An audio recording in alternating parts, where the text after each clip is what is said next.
जय हिंद दोस्तों, कैसे हैं आप लोग। तो आज हम बात करने वाले हैं साल 2007 में आई एक disturbing film Ed Gein the butcher of Plainfield के बारे में। दोस्तों ये फिल्म एड गेन नाम के सीरियल किलर पे आधारित है जो कि बहुत खतरनाक था। तो अगर आप कमजोर दिल के इंसान हैं तो इस वीडियो को मत देखिएगा। दोस्तों वीडियो के एंड में हम एड जीन के बारे में बात करेंगे कि वो सीरियल किलर कैसे बना। तो बिना कोई वक्त गवाए आइए शुरू करते हैं आज का एक्सप्लेनेशन। फिल्म की स्टार्टिंग में हमें 1957 का समय दिखाया जाता है जहाँ प्लेनफील्ड में एक लड़की एड जीन के कब्जे में होती है। एड ने उसे एक बॉक्स में बंद कर रखा था और वो अपने आप को छुड़ाने की कोशिश कर रही थी, लेकिन तभी एड वहां पे आता है और उस लड़की का बॉक्स खोल के उसे बुरी तरह पीटता है, जिससे उस लड़की का ढेर सारा खून निकलने लगता है और वो बेहोश हो जाती है। जब उस लड़की की आंखें खुलती हैं तो वो अपने आप को जख्मी हालत में पाती है और वो देखती है कि एड ने उसकी चमड़ी में छेद कर रखा है जिसमें उसने हुक डाला है और वो ऊपर लटकी हुई है। ये देख के वो दर्द से चिल्लाती है और अपने आप को वहां से छुड़ाने की कोशिश करती है। तभी उसकी नजर एड की टेबल पे पड़ती है जहाँ पे कई सारे कंकाल पड़े थे और वहाँ पे इंसान का मांस भी पड़ा हुआ था जिसे एड ने काटा था।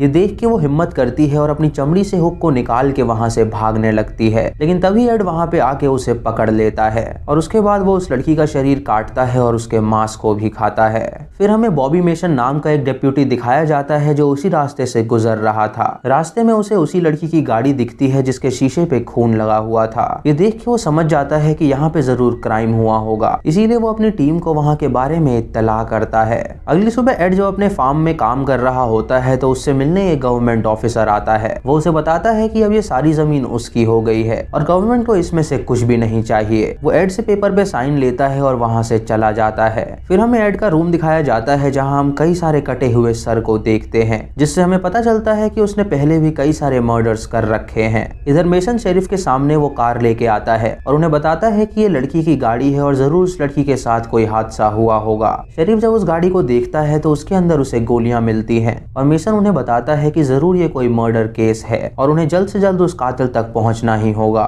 फिर मेसन अपने घर में जाता है जहां उसकी माँ बेहोश पड़ी थी। वो अपनी माँ को उठाता है और उससे पूछता है कि क्या वो ठीक है, तो उसकी माँ उसे बताती है कि उसने दवाई नहीं ली, इसी वजह से वो बेहोश हो गई थी। वो अपनी माँ को दवाई खिलाता है जिससे वो ठीक हो जाती है और शाम को डिनर पे मेसन अपनी गर्लफ्रेंड जेसिका को लेकर आता है जो कि उसके शेरिफ की बेटी थी। मेसन जेसिका को बताता है कि शहर में कोई किलर आया है जो कि औरतों को पकड़ के मार रहा है और आज उन लोगों को एक गाड़ी मिली है जिसमें एक बुलेट भी थी, यानी जरूर उस कातिल ने उस लड़की को मार डाला होगा। जेसिका उससे कहती है कि वो चिंता ना करे, वो कातिल जल्द ही पकड़ा जाएगा। इधर एड और उसका साथी जैक एक कब्रिस्तान में जाते हैं लाश चुराने के लिए। जैक उससे पूछता है कि आखिर वो ये लाशें क्यों चुराता है, तो एड उसे बताता है कि उसे जितना काम दिया गया है वो उतना ही करे, उसे ज्यादा इन्फॉर्मेशन लेने की जरूरत नहीं है। जैक ये सुन के हैरान हो जाता है और वो जानना चाहता था कि आखिर एड उन लाशों के साथ क्या करता है। वो लोग ग्रेव में से एक औरत की लाश को चुराते हैं और अपने साथ ले जाने लगते हैं। गाड़ी में जैक एड से कहता है कि अब वो उसका और साथ नहीं दे सकता। ये सुन के एड को बहुत गुस्सा आता है और वो जैक को गाड़ी से बाहर निकलने के लिए कहता है।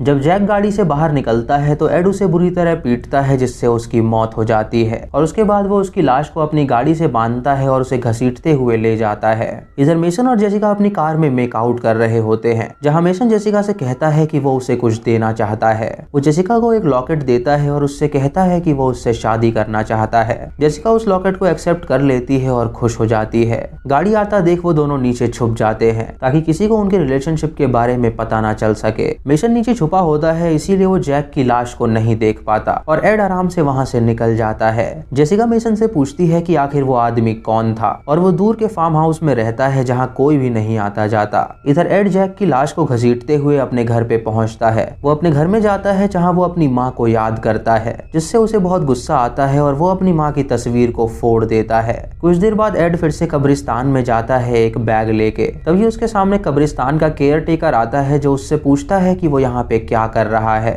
एड उसे झूठ बोलता है कि वो यहाँ से बस जा रहा था, लेकिन तभी एड का बैग गिर जाता है और ढेर सारे कटे हुए सर उस बैग से बाहर निकलते हैं। वो आदमी जब ये देखता है तो वो एड पे गन तान देता है और उससे कहता है कि इतने दिनों से कब्र से लाशें वही चुरा रहा था। तभी एड उस पे हमला कर देता है और उसे बुरी तरह पीटता है। वो उसका सर एक पेड़ में फंसाता है और उसके बाद एक लकड़ी से उसके सर पे मारता है जिससे उस बंदे की वहीं पे मौत हो जाती है। अगली सुबह एड एक बार में जाता है ड्रिंक करने के लिए। वहाँ की ओनर एक औरत सोफी होती है जो एड को देख के उससे पूछती है कि वो कौन सी ड्रिंक पिएगा। एड उसे बताता है कि उसे नॉर्मल ड्रिंक चाहिए और तभी एड वहाँ पे एक कपल को देखता है जो कि मेक आउट कर रहे थे। जब वो लड़की एड को देखती है तो वो काफी अनकंफर्टेबल हो जाती है और वो अपने बॉयफ्रेंड से कहती है कि उन्हें यहाँ से चलना चाहिए। वो दोनों तुरंत बाहर चले जाते हैं और वहाँ पे मेक आउट करते हैं। इधर सोफी जब एड के लिए ड्रिंक लाती है तो एड को उसमें उसकी माँ नजर आती है। एड इमेजिन करता है कि उसकी माँ उससे कह रही है कि वो उसके ऑर्डर्स फॉलो करे और इससे एड को बहुत गुस्सा आता है और वो सोफी का गला दबाने लगता है क्योंकि वो उसे अपनी माँ समझ रहा था। वो कपल एड को पीछे से देखते हैं और उन्हें लगता है कि शायद वो सोफी के साथ मेक आउट कर रहा है। एड सोफी का गला दबा के उसे मार डालता है और उसकी लाश को अपने साथ ले जाता है। वो उसे अपने बुचर रूम में ले जाके लिटा देता है और तभी वो देखता है कि सोफी अभी भी जिंदा है। ये देख के वो सोफी को एक इंजेक्शन देता है जिससे वो पैरालाइज हो जाती है और उसके बाद वो उसका पैर काटता है ताकि वो उसे खा सके। अगली सुबह मेसन जब अपनी जॉब पे जा रहा होता है तो वो अपनी माँ को कहता है कि वो सतर्क रहे। उनके एरिया में एक किलर घूम रहा है जो कि औरतों को किडनैप कर रहा है। कल ही बार की ओनर सोफी गायब हुई है और यहाँ पे एक मर्डर भी हुआ था। उसकी माँ उससे कहती है कि वो उसकी चिंता ना करे, वो जल्द ही शॉप बंद करके घर वापस आ जाएगी। मेसन अपनी माँ से कहता है कि वो उसे बहुत प्यार करता है तो उसकी माँ उससे कहती है कि वो संभल के जाए। मेसन जब पुलिस स्टेशन पहुंचता है तो वहाँ पे वो कई सारे रिपोर्टर्स को देखता है जो कि पुलिस से उन गायब हुई लड़कियों के बारे में पूछने आए थे। शरीफ मेसन को अंदर बुलाता है और उसे बताता है कि सोफी के किडनैप होने से पहले एक कपल ने उसे देखा था कि वो एक आदमी के साथ मेक आउट कर रही थी। वहीं पे सोफी का हस्बैंड भी होता है जो शरीफ से कहता है कि उसकी बीवी ऐसा नहीं कर सकती क्योंकि वो सिर्फ उससे प्यार करती थी और किसी से नहीं। मेसन ये सुन के उसे शांत कराता है और उससे कहता है कि वो उसकी बीवी को जल्द ही ढूंढ लेंगे। इधर मेसन की माँ अपनी शॉप में पहुंचती है और उसे ओपन करने जाती है लेकिन तभी वो खिड़की के बाहर एड को देखती है जो उसे घूर रहा था। वो एड से कहती है कि वो 10 मिनट बाद आए क्योंकि ये शॉप 10 बजे खुलेगी। ये सुन के एड उसे घूरता है और वहां से चला जाता है।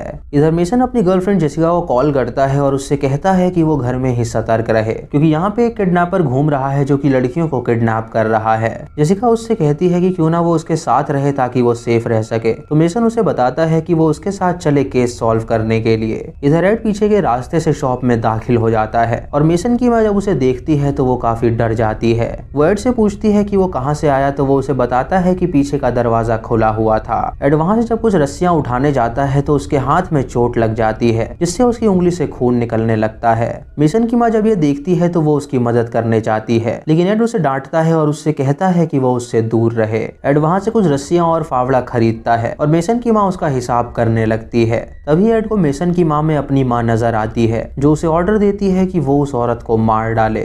तभी एड को होश आता है और वो मेसन की माँ को बिना चोट पहुंचाए वहां से निकल जाता है। जब वो अपने घर में पहुंचता है तो वो बहुत रोता है और उसे पछतावा होता है कि उसने उस औरत को क्यों नहीं मारा। इधर मेसन और जेसिका सोफी के बार में पहुंचते हैं केस को इन्वेस्टिगेट करने के लिए। मेसन को वहां पे एक बोतल दिखती है जिसके ऊपर मिट्टी लगी हुई थी और ये देख के वो समझ जाता है कि जरूर ये बोतल उस कातिल ने पी होगी। वो जेसिका से कहता है कि ये सेम मिट्टी उसने उस गाड़ी के पास भी देखी थी। मेसन उस बोतल को रख लेता है और उसे फोरेंसिक्स में भेज देता है। इधर एड अपने बुचरिंग रूम में जाता है और सोफी की लाश को वो धीरे धीरे काटता है। सोफी दर्द से तड़प रही होती है लेकिन वो कुछ भी नहीं कर सकती थी। उसकी आंखों से आंसू गिरते हैं और तभी एड उसका सर धड़ से अलग कर देता है जिससे सोफी की वहीं पे मौत हो जाती है।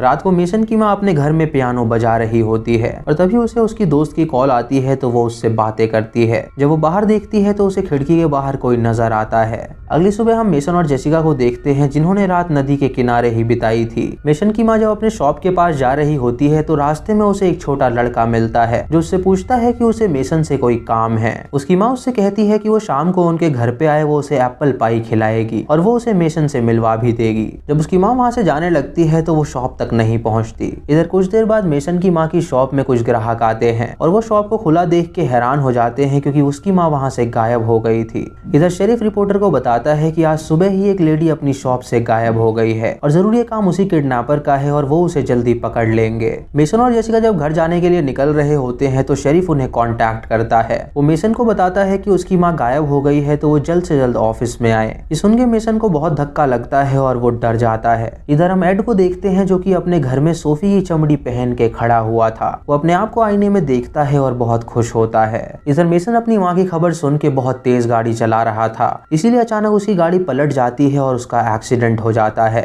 जब उसे होश आता है तो वो गाड़ी से बाहर निकलता है और जेसिका के पास जाता है, जहां वो देखता है कि जेसिका बुरी तरह जख्मी हो गई है लेकिन उसकी सांसें चल रही हैं। वो अपने रेडियो से कांटेक्ट करने की कोशिश करता है लेकिन उसका रेडियो टूट गया था, इसीलिए वो शेरिफ से कांटेक्ट नहीं कर पाता। तभी जेसिका को होश आता है और वो उसे कहती है कि वो मदद के लिए जाए। मेसन ये सुन के उससे कहता है कि वो उसे अकेला नहीं छोड़ सकता, लेकिन जेसिका उसकी एक नहीं सुनती और उससे कहती है कि वो तुरंत मदद के लिए जाए। ये सुन के मेसन मदद के लिए रोड पे जाता है, जहाँ गाड़ी में उसे एक ब्लैक कपल दिखते हैं तो वो सोचता है कि वो उनसे मदद मांगे या नहीं। दोस्तों उस टाइम अमेरिका में ब्लैक्स पे काफी अत्याचार हुआ करते थे, इसीलिए मेसन ऐसा सोच रहा था। वो उनसे मदद मांगता है तो वो लोग उसकी मदद करने के लिए तैयार हो जाते हैं। इधर जेसिका जब वहाँ पे अकेली होती है तो उसके सामने एड आ जाता है, जो उसे जख्मी हालत में देख के उसे अपने साथ ले जाता है। जब मेसन उस कपल के साथ वहाँ पे पहुँचता है तो वो जेसिका को ढूंढने लगता है, लेकिन वो उसे कहीं नहीं मिलती। वो बंदा मेसन से कहता है कि क्या पता उसकी गर्लफ्रेंड को किसी और ने देख लिया हो और वो उसे पास ही के अस्पताल में ले गया हो।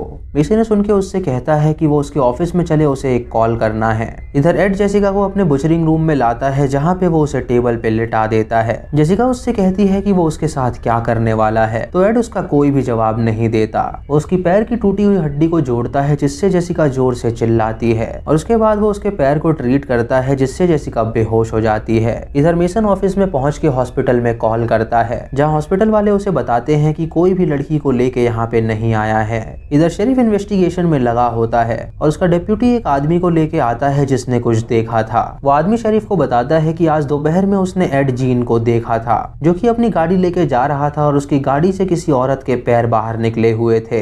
ये देख के वो सभी समझ जाते हैं कि एड ही ये सब कर रहा है और वो सभी एड के घर पहुंचते हैं। शेरिफ एड को आवाज लगाता है लेकिन एड बाहर नहीं आता। फिर वो एड का कुछ मिनट तक इंतजार करते हैं ताकि वो घर में आए, लेकिन बहुत देर तक इंतजार करने के बाद एड वहाँ पे नहीं आता। इधर एड जेसिका को उठा के अपने साथ ले जा रहा होता है। जेसिका जोर से मदद के लिए चिल्लाती है तो एड उससे कहता है कि इसका कोई फायदा नहीं है, यहाँ सैकड़ों एकड़ तक कोई भी उसकी आवाज नहीं सुनने वाला। जेसिका उससे पूछती है कि वो उसके साथ क्या करेगा, तो एड उसे कहता है कि वो उसका गला काट के उसकी चमड़ी पहनना चाहता है। इधर मेसन शेरिफ के पास आता है तो शेरिफ उसे उसकी माँ की खबर सुनाता है। वो उसे ये भी बताता है कि जरूर उसकी माँ को एड किडनैप करके ले गया था और वो यहाँ पे उसकी जांच करने आए हैं। तभी मेसन शेरिफ को बताता है कि उसकी बेटी भी गायब हो गई है। वो और जेसिका जब रास्ते से वापस आ रहे थे तो उसका एक्सीडेंट हो गया था और जब उसने मदद बुलाई तो जेसिका वहाँ से गायब हो चुकी थी। ये सुन के शेरिफ को एड पे ही शक होता है कि जरूर उसकी बेटी उसी के पास होगी। वो सभी उसके घर में दाखिल हो जाते हैं और वहाँ पे वो सभी सोफी की लाश को देखते हैं,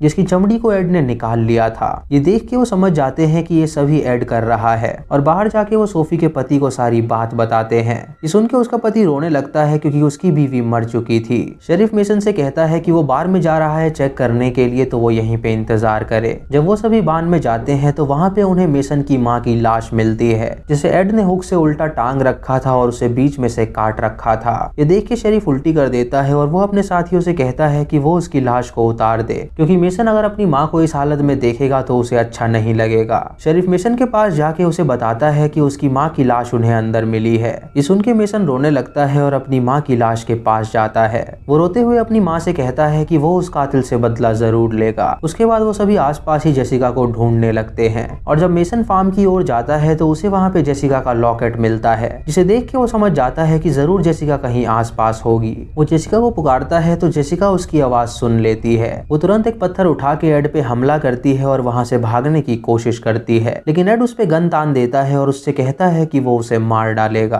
तभी मेसन वहाँ पे पहुँचता है और वो एड को देखता है जिसने जेसिका पे गन तानी हुई थी। जेसिका एड से कहती है कि वो एक अच्छा इंसान है तो वो उसे ना मारे, तो एड उसे बताता है कि उसकी माँ ने उसे सिखाया है कि हर एक औरत बुरी होती है। तभी मेसन एड पे हमला कर देता है और उसकी गन छीन लेता है। वो उस पे गन तान देता है ताकि वो उसे मार सके, लेकिन शेरिफ और जेसिका उससे कहते हैं कि वो अपने हाथ गंदे ना करे। मेसन उनसे कहता है कि अगर उसने इस कातिल को नहीं मारा तो ये कोर्ट में उस पे हंसेगा। जेसिका उसे बहुत समझाती है तो मेसन मान जाता है। वो एड को कानून के हवाले कर देता है और वो सभी उसे गिरफ्तार कर लेते हैं। मेसन जेसिका से कहता है कि अच्छा हुआ ये लॉकेट उसने फार्म में गिरा दिया, जिसकी वजह से उसे पता चल सका कि वो यहाँ पर है। जेसिका उसे बताती है कि ये लॉकेट उसने जानबूझकर नहीं गिराया था, बल्कि ये अपने आप गिरा था और ये उनके प्यार की निशानी है। दोस्तों इसी के साथ ये मूवी यहीं पे खत्म हो जाती है। आइए बात करते हैं एड के बारे में कि वो ऐसा क्यों था। दोस्तों एड का जन्म अगस्त 27, 1906 में हुआ था और उसके माता पिता का नाम ऑगस्टा और जॉर्ज था और उसका एक भाई भी था था जिसका नाम था हेनरी।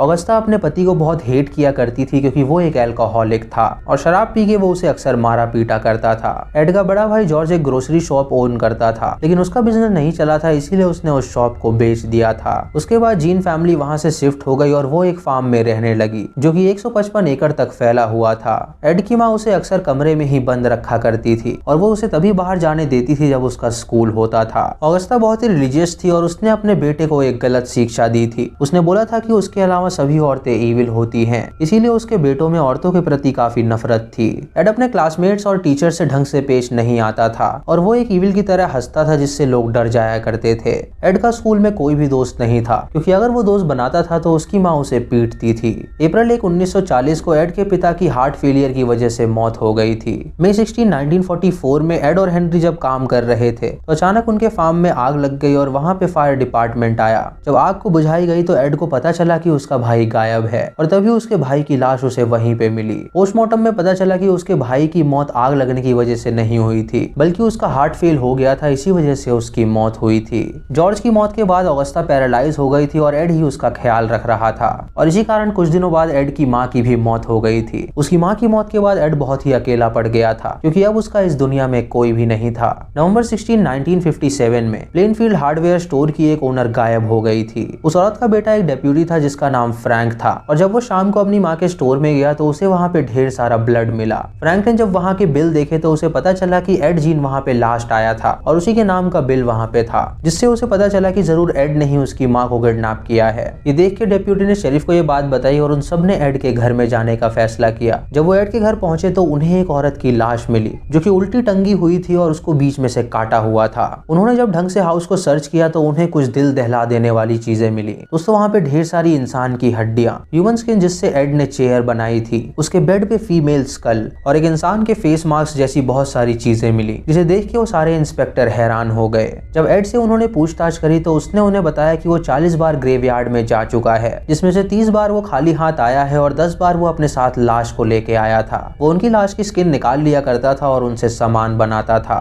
और उसने ये भी कबूल किया कि उसने औरतों को भी बुचर किया है क्योंकि उसकी माँ के मुताबिक औरतें ईविल होती हैं। दोस्तों इसके बाद एड को मेंटल जेल में भेज दिया गया और वो सारी जिंदगी वहीं पे रहा जहां उसे लंग कैंसर हो गया था और जुलाई 26, 1984 में उसकी मौत हो गई जब वो 77 साल का था। तो दोस्तों ये थी एडवर्ड जीन की कहानी जो कि एक बहुत ही खतरनाक सीरियल किलर था। आपको ये वीडियो कैसी लगी आप हमें कमेंट सेक्शन में जरूर बताएं और ये भी बताएं कि आपको ऐसे ही सीरियल किलर्स के बारे में जानना है या नहीं। दोस्तों प्लीज वीडियो को लाइक और शेयर जरूर करिएगा और चैनल पे नए हैं तो इसे सब्सक्राइब करें और बेल आइकॉन दबाएं नोटिफिकेशंस के लिए। तो मैं मिलता हूँ आपको अगली वीडियो में, तब तक के लिए जय हिंद।